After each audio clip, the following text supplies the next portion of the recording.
His virtuoso way of painting kind of makes the people jump off the canvas and bedazzle you. I'm Jared Bowen. Coming up on Open Studio, how painter Barkley L. Hendricks used a camera to bring his worldview into focus. Then from John Boy to a man among men, we talked to actor Richard Thomas about his latest role, Atticus Finch in To Kill a Mockingbird. He's not a sort of a distant righteous king figure. He's a man going through a real change in his life. Plus, we remember actor Emilio Delgado, beloved by generations as Luis on Sesame Street. Everybody thinks that we're just part of the family. Yeah. There we were in their living rooms for 50 years, you know. And it's the art in advertising by way of America's first poster museum. You just see an image and you understand the purpose of the poster right away. In fact, that's what makes a good, effective poster. It's all now on Open Studio.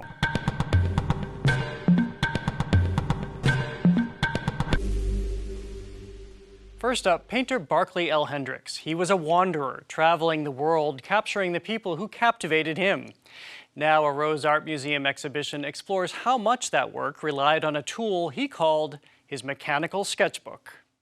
Barkley Hendricks was a renowned painter of people, placing the strangers who caught his eye against halos of hot pink or fields of ocean blue. Personality oozes here, even out of finely textured denim. But after his death in 2017, the discovery of photographs Hendricks made over a lifetime revealed how much he saw with his camera. The way an artist would sketch in a sketchbook to kind of remind himself of what he saw, Barkley Hendricks called the camera his Mechanical Sketchbook. Which is the name given to this show at Brandeis University's Rose Art Museum, where Ganeet Ankori is the director. His virtuoso way of painting kind of makes the people jump off the canvas and bedazzle you. The photographs, they also have that mesmerizing, riveting presence. From his earliest days growing up in North Philadelphia, Hendricks walked the city with a camera around his neck. But it was during his travels throughout Europe in 1966 when the then 21-year-old artist saw and photographed work that would change his life, paintings by the old masters. He also knew his art history really, really well. For example, in this self-portrait, when you see the way he's dressed and the way he gestures, you immediately think of Velázquez in Las Meninas, or his self-portrait in a hub. The hub becomes a convex mirror, and it recalls Van Eyck's Arnolfini wedding portrait or Parmigianino's self-portrait in a convex mirror. Hendricks found the museum paintings riveting for their beauty, but striking for their lack of blackness. He decided that his role would be to bring his people, his friends, his family, himself, bring them visibility. He also turned the gaze on himself, occasionally in nude self-portraits. He titled this painting Brilliantly Endowed, after a 1977 New York Times review labeled him, quote-unquote, brilliantly endowed, meaning as a painter. But of course, all the tropes of the hypersexuality of Black men and what that means.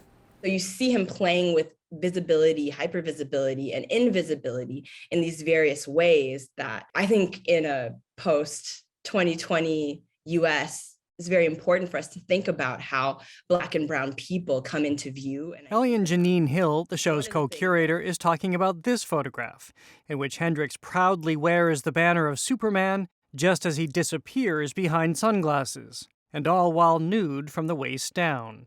I think part of the revelation of what he's doing in photography is that we get to see the world through his eyes. In a sense, he's central. We don't get to kind of push him to the side and make our own assumptions. Hendricks bristled at assumptions, especially when his work was labeled political. What did he have to contend with there when people would use that word over and over again? Yeah, I think people often used the word as a way to dismiss his work as doing only one thing, when what he was really doing was showing this deep complexity of the people he saw around him, but also of the nation that he lived in. a nation where he saw Anita Hill fashioned as a pariah, where space was made for the Ku Klux Klan and the Confederate flag was embraced. He's building in these contrasts. He has images of Confederate flags, him trying to understand the political tensions in the US. But then I also noticed in Passion Dance Hall, #1, which is an image of a man and woman dancing, and it's Jamaican dance hall. And the colors in it are the colors of the Pan-African flag or the Black liberation flag. Hendrix seemed to revel in life's pleasures, in togetherness, in the personality of pumps and the portability of musical play in boomboxes, all signs he recorded as the beauty in life. There's a lot of sensuality in the beauty that he portrays. That for me brings to mind the portrait of Vendetta. She's nude, she's sitting in lotus position. Her body forms these angles that are like almost star-like. Not to mention a mechanism, like the Mechanical Sketchbook, for seeing the world with the widest possible lens.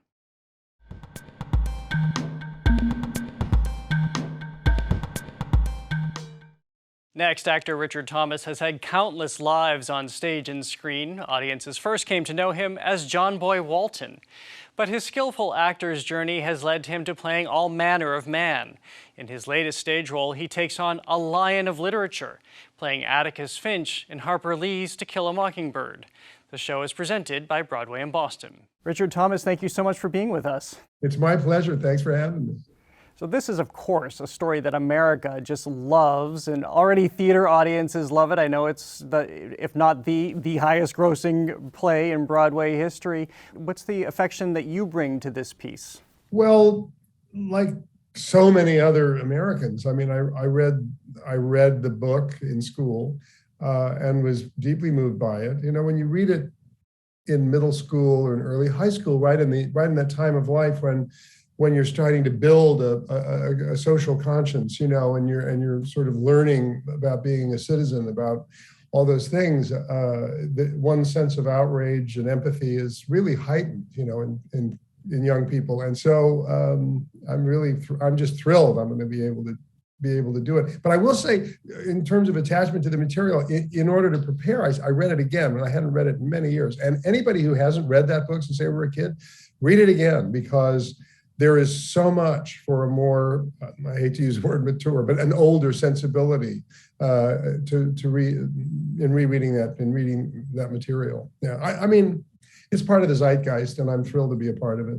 And part of the zeitgeist, and it elevates, you know, because this is such an iconic character. Atticus Finch almost lives up here. He's monumental at this point. So as an actor, this is what you do so skillfully. How do you bring him into real life? Well, you know, you can't play an icon. It's not possible.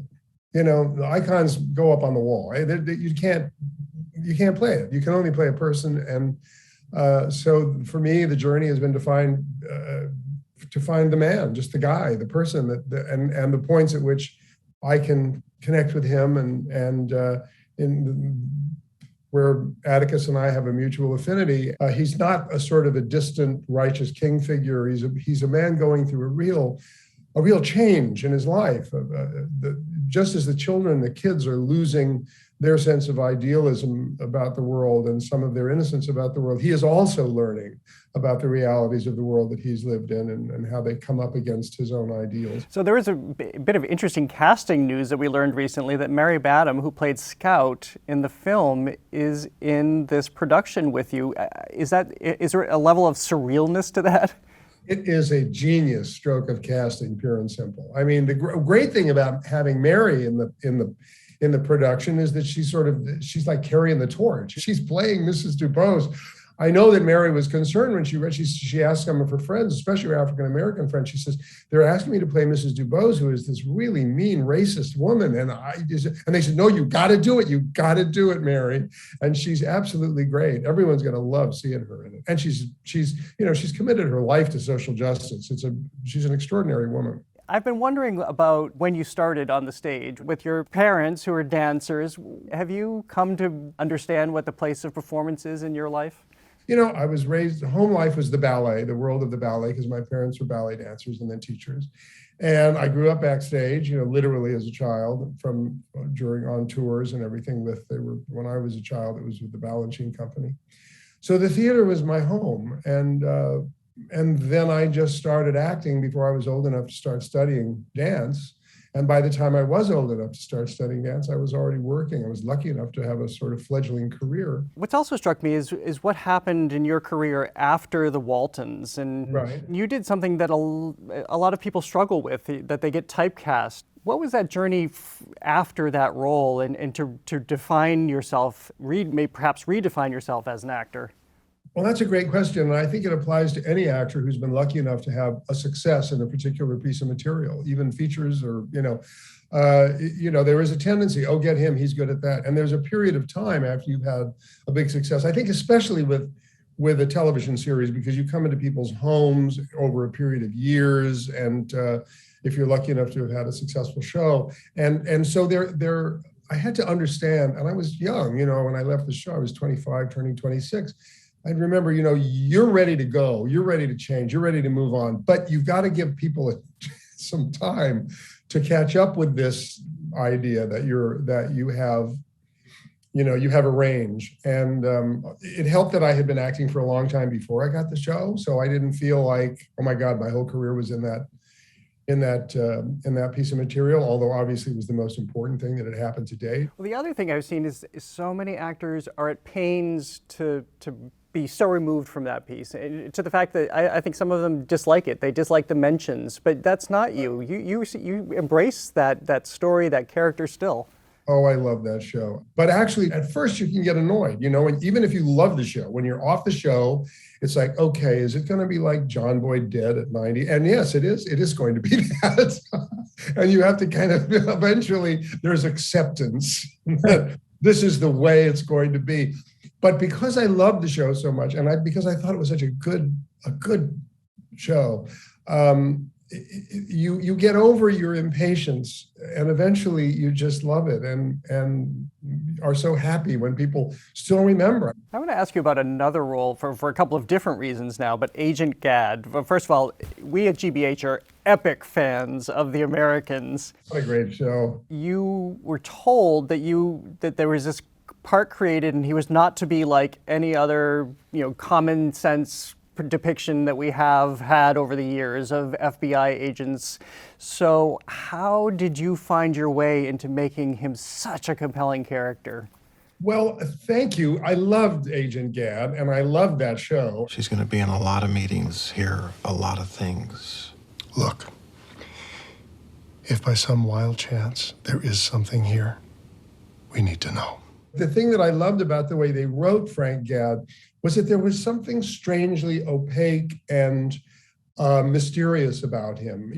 He could be empathetic and caring, or he could be quite cold and calculating. And some people thought he was a good guy, and some people thought he was a bad guy. And I love this sort of kind of mysterious quality about him, which was really delicious to embrace. I just loved doing that show. I was so grateful to have been given that part. And finally, I just want to ask, you have worked with some of the most extraordinary actors on the stage, James Earl Jones, and of course, Joanne Woodward and Paul Newman, John Gielgud. Is there someone who had the most profound effect on you in terms of shaping your craft? Well, I am extremely fortunate in that I was able as a young actor to work with some extraordinary actors. I mean, and you're just soaking it in. I would say the first person who profoundly affected me as a teacher was Geraldine Page. When I worked with her, I was about 10 years old in Strange Interlude. And to listen to her every night and watch with her and play with her every night was one of the most extraordinary experiences. Joanne Woodward, absolutely. And Paul Newman, this was my first picture winning. The two of them, inexpressibly important to me, their warmth and support, but also just watching the truthfulness of their work. I've been so lucky. I learned from so many. And Gielgud is someone who was very important to me because when I'd be preparing for a big Shakespeare part, the first voice I'd go to for sense and for understanding the text and hearing the text for the verse was always Gielgud's recordings. So when I finally got an opportunity to work with him, it was just, well, you could just imagine what that was. I mean, it was just, I was just stupid with excitement. Well, Richard Thomas, it's such a pleasure to speak with you, and welcome back to Boston. It's great to have you here again. Thank you. I cannot wait. I love Boston. I love playing Boston, and I cannot wait to bring the Mockingbird to you guys. It's I'm so excited about this tour.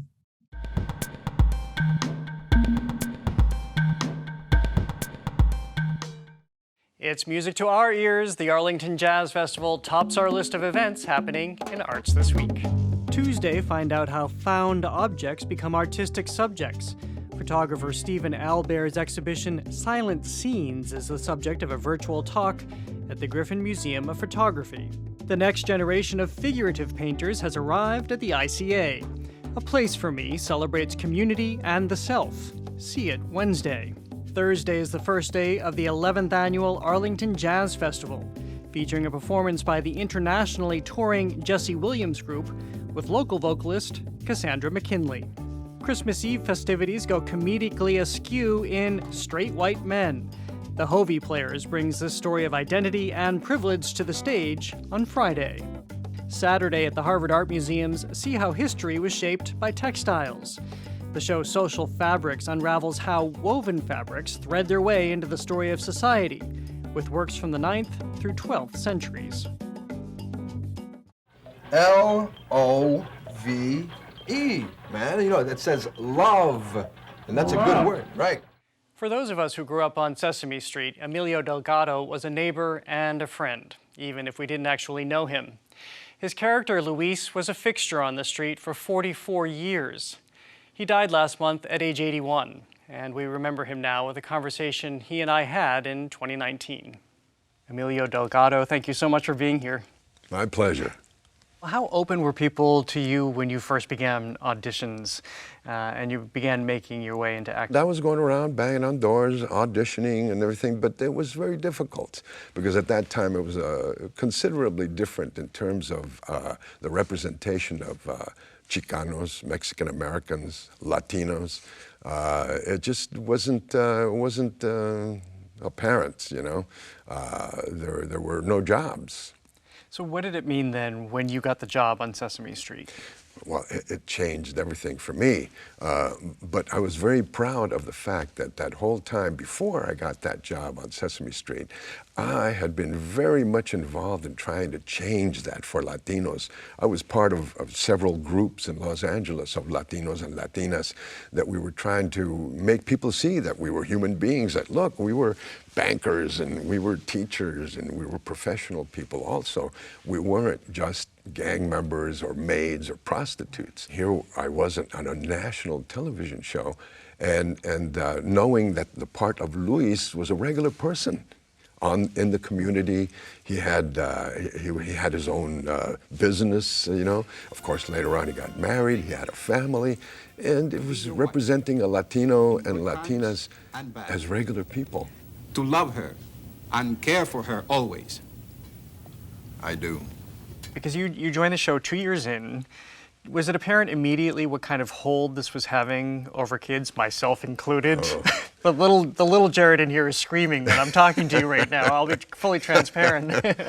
But did you understand what the show meant, or did it grow in that regard? No, we didn't know. I mean, I didn't know. I mean, I came into New York City, and that was a totally different experience for me. I had never worked with puppets before, or Muppets as they were known then. But I think a very important thing that with me as an actor is that I had a fantastic sense of the cancellation of disbelief, you know? I mean, I just went with it. And I didn't even look at the puppeteer under the table. Well, finally, I have to ask, you're in the rare position, I would guess, of people, you have such a wide audience and such a huge audience of people who grew up watching you that they feel they must have some level of ownership over you as you go about in the world. What is that like? Yeah. You must feel that responsibility. Oh, absolutely, yes. But I like to think of it as that everybody thinks that we're just part of the family. Yeah. We're part of their family. There we were in their living rooms for 50 years, you know. And it's like, yeah, we're just somebody that they know, like an uncle or a cousin or something like that. And whenever somebody meets me out on the street or somewhere, that's the way they feel. It's like, oh my gosh, I hadn't seen you in so long, you know. Well, I'll thank you, Uncle Emilio Delgado. Thank you so much for being on the show. It's a pleasure to have you here. It's a pleasure to be here, Jared.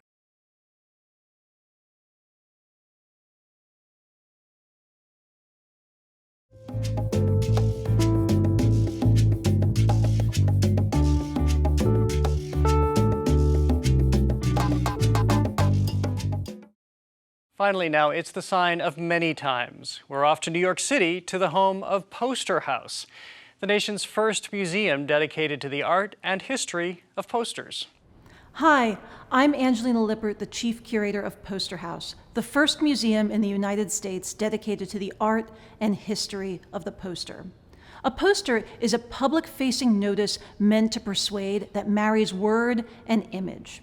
This phenomenon really began in the late 1860s, when Jules Charest, the father of the poster, perfected the already existing color lithographic process so that posters could be made cheaply and quickly using the full spectrum of the rainbow. Prior to this time, posters were primarily text-based, so they were broadsides, and that required that you had to be literate in order to understand them. Posters do away with that. You just see an image and you understand the purpose of the poster right away. In fact, that's what makes a good, effective poster. If a poster doesn't communicate its purpose to you in less than a second, it's failed. Poster House typically has 2 or 3 exhibitions on view at any time, in addition to our permanent poster history timeline, which you can see behind me. The beginning of this timeline starts with the father of the poster, Jules Charest. So because the earliest posters are done via stone lithography, every single color making up that poster would have to be printed separately. And by combining those colors, that's how you get the full rainbow effect in any given poster. And that's what Jules Charest invented. And what makes this poster incredibly special is it's actually a progressive proof. A progressive proof is really, really rare because a printer would typically only make one. And it was a way for a printer to determine if all the different colors separated out line up and if it prints cleanly. Charest originally designed this for a department store. However, it rejected it. We don't know why, because it's a beautiful image.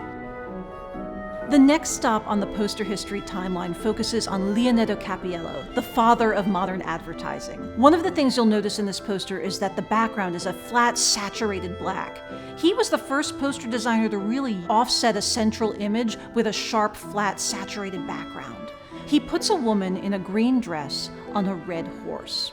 But what does that have to do with chocolate? This poster is for Chocolate Klaus.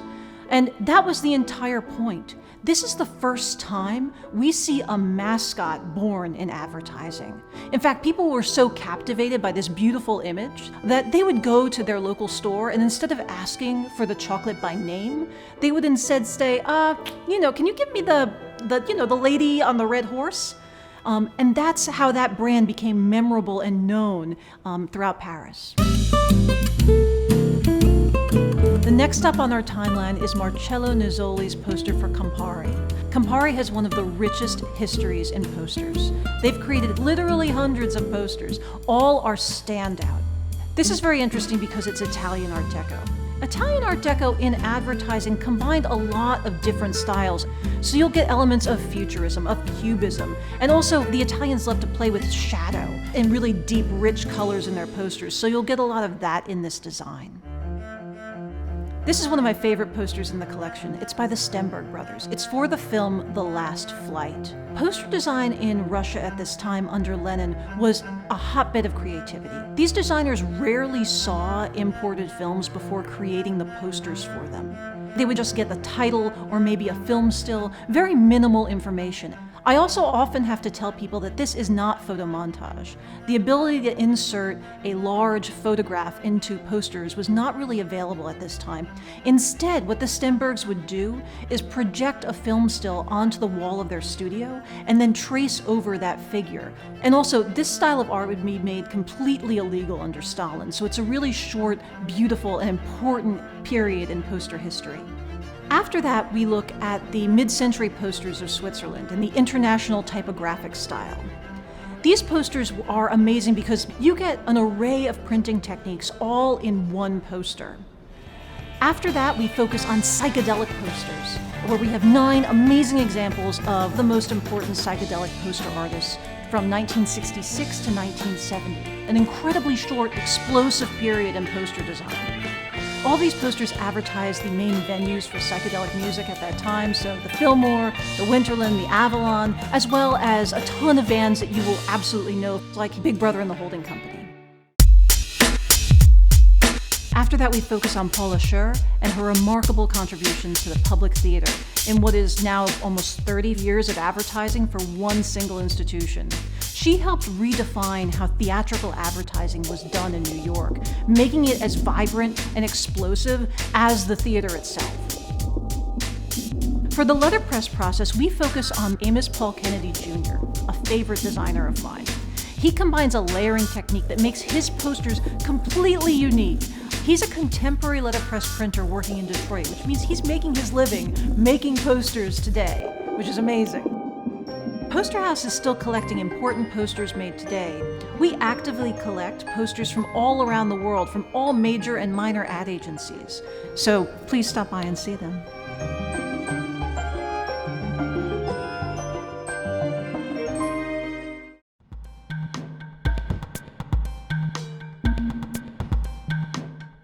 And that is all for this edition of Open Studio. Next week, Napoleon Jones Henderson, a man who refuses to separate art from life. Oh no, it's all one thing. My work is my life. We'll have that and much more. I'm Jared Bowen. Thanks for joining us. As always, you can visit us online at gbh.org/openstudio. And you can follow us on Instagram and Twitter at OpenStudioGBH. I'm at the Jared Bowen.